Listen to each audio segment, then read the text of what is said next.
Il était là, tapi entre les pierres, invisible à l'œil distrait. Dans le silence des vieux murs, il s'immobilise. Immobile, presque figé, comme une statue vivante. Un frisson à la surface rugueuse, une ombre furtive qui disparaît dès qu'on s'approche. C'est le lézard des murailles. Ce petit reptile discret, souvent ignoré, partage pourtant notre environnement depuis plus de 10 millions d'années. Il a traversé les âges, les dinosaures ont disparu, les glaciers ont fondu, les villes ont été construites. Et lui, il est resté, fidèle compagnon des pierres, des jardins et des vieilles façades. Le lézard des murailles, ou Podarcis muralis, mesure généralement entre 15 et 20 cm, queue comprise. Il grimpe avec une agilité remarquable, s'accroche aux moindres aspérités et se faufile dans les fissures les plus étroites. Chaque pierre devient un abri, chaque mur un territoire.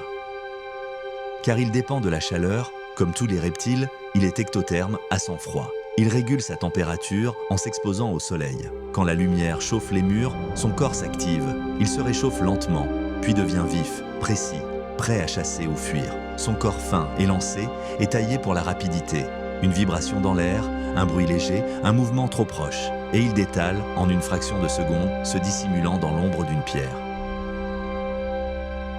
Son régime alimentaire est essentiellement insectivore. Il consomme mouches, coléoptères, araignées, chenilles, fourmis. En régulant ses populations, il joue un rôle discret, mais essentiel, dans les écosystèmes urbains.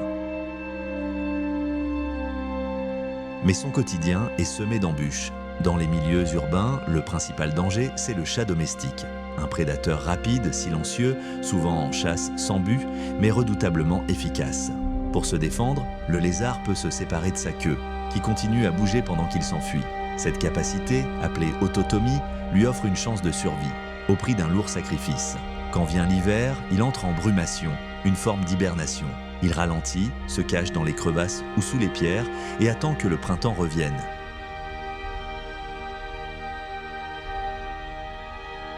Il vit en moyenne 6 à 8 ans, parfois plus, s'il échappe aux prédateurs et aux intempéries. Il se reproduit au printemps, la femelle pondant de 2 à 10 œufs dans des endroits chauds et protégés.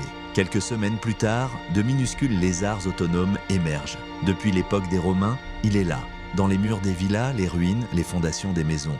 Il observe le monde silencieux, discret. Un survivant, un témoin minuscule de notre histoire. Aujourd'hui encore, il grimpe, il chasse, il bronze. Invisible pour beaucoup et pourtant toujours là.